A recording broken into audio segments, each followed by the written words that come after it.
Hello to Honors World History and to World Civ. I'm recording this in the middle of coronavirus-related quarantine, just like the rest of you. So, apologies in advance if there is interruptions by our dog, or our 5-year-old, or. So, also apologies if the sound isn't the best. I'm going to try and speak pretty loud. As you all know, usually that's not a problem for me. So, yeah. So let's talk a bit about imperialism. We'll do a few of these, and then I'll move on and record maybe a couple. I'll see what I can do about the First World War. So, imperialism. As you all know, empire was not new in the late 19th century, in this period of the Scramble for Africa. We talked a lot about European empire and the New World, of course, the Spanish and the Portuguese, and then later the Dutch, French, and the English. Indeed, that's the imperial context that produced the United States. But there had been, after the late 18th, early 19th century, sort of a lull in conquest, in European powers wanting to take territory. And there's a variety of reasons for this reticence.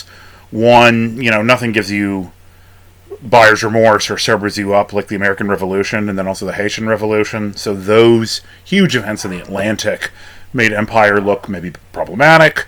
The British in particular, as the Industrial Revolution, which we talked about, moved along and entered into full swing. The British more and more were interested in a regime of free trade, as we talked about, which meant open markets for their goods, which itself was sort of a kind of empire, but it didn't involve taking over territory. In terms of the places where colonization could happen, Asian states in the 18th century were still powerful enough to swat the Europeans off, China in particular, but also the Moguls. Africa, those states were armed to the teeth because of the slave trade, and they had a disease environment that, as we've talked about, was quite lethal for Europeans, so that really was sort of a no-go. European armaments in the late 18th century weren't significantly better than that of Asians or a lot of Africans, particularly coastal ones.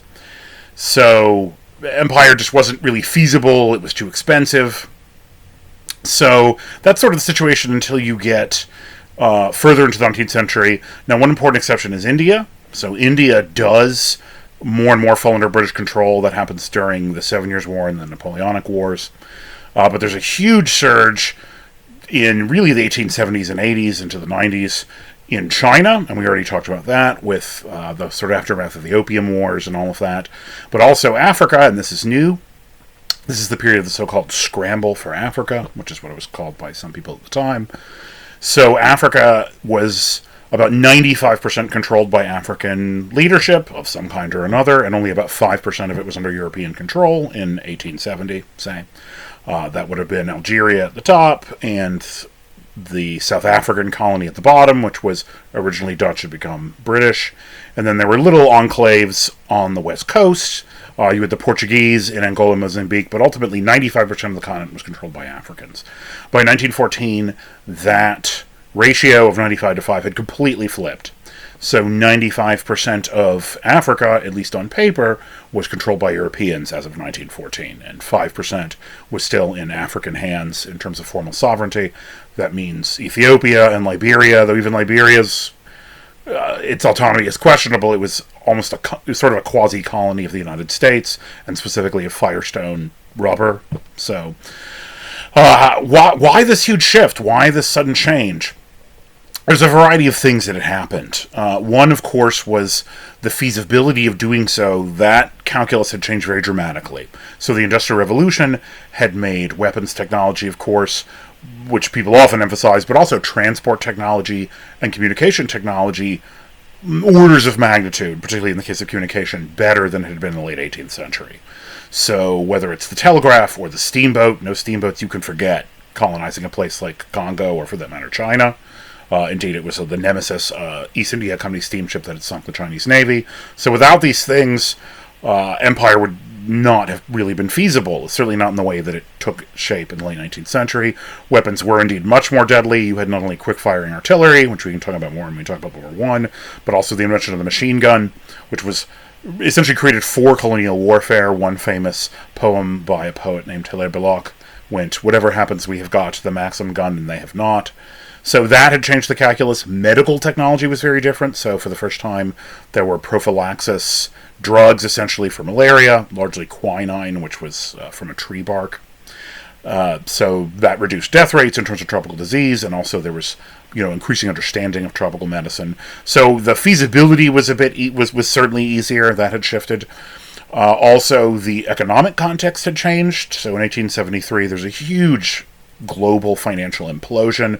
What used to be called the Great Depression before 1929 sort of took its place and became the new Great Depression. And that had put tremendous pressure on governments to raise revenue and to create social peace, because of course unemployment, strike activity, all hell breaks loose. So there were hopes that empire would maybe fix that problem. There's a desperate search for markets and for sources of raw materials in a protected way that protects these markets and sources from rival Europeans. So that's sort of going on, the Depression of 1873. You also have a changing sort of strategic situation, strategic rivalry between particularly the French and the British in Africa, or the British and the Russians in Central Asia. It was called the Great Game. And of course, by the beginning of the 20th century, between the Germans and almost everyone else, and again, we can talk about that more when we talk about World War I, all of that meant that there was this really strong emphasis to try and grab territory to, if nothing else, prevent your rival from doing the same thing. There was a changed intellectual context. The missionary impulse wasn't new. Catholics had been doing it, as we talked about, since the 16th century, but it was sort of new for Protestants. It has to do with the First and Second Great Awakenings in Britain and America, so both sides of the Atlantic. So the Wesleyan movement, the Methodists, or the Anglicans finally are sending out missionaries. You start getting, in the French case, a secular notion of the mission civilisatrice, the civilizing mission, which is sort of a secular, non-church version of that same idea, to a certain degree of upliftment. And then you had all kinds of new ideas like social Darwinism, these what come to be quite racist ideas about the hierarchy of human beings, the order of the races. Basically this racial thinking made empire seem just and legitimate and sort of like destiny, and also, of course, justified some of the terrible things that we can talk about in a bit that were going on the ground. So, there was a political dimension in terms of, in all European countries, trying to win elections and appeal to different kinds of voters. That's certainly what was going on in the German case, which is the one I know best. So, for all those reasons, there's this frantic dash to grab territory in Asia, and particularly Africa.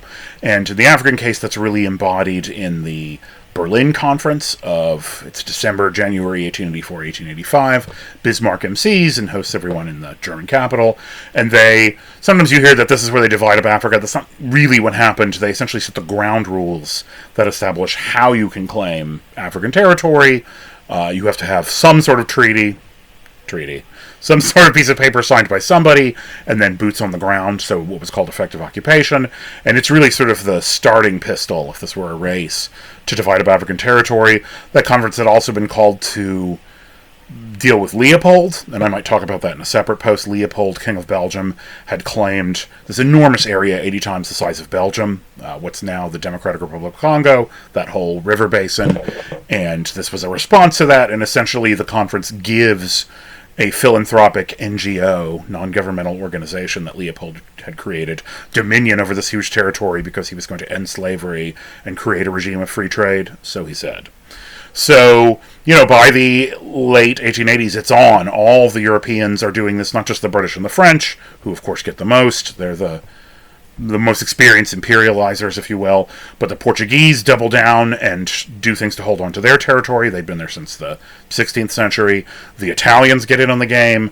The Germans claim territory all over Africa. The Belgians, initially the king, and then later the state of Belgium. So, by 1914, the entire continent end to end is carved up. Now, this doesn't mean necessarily reality on the ground is one that the Europeans have in hand or understand. There are places, particularly in the sort of forest zone in Central Africa or southern Sudan, where people don't so much as lay eyes on any Europeans until well into the 20th century.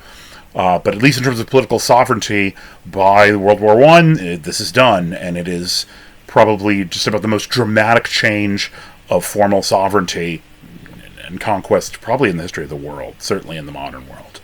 So I'm going to wrap it up there, and then we'll talk a little bit about what empire looks like on the ground.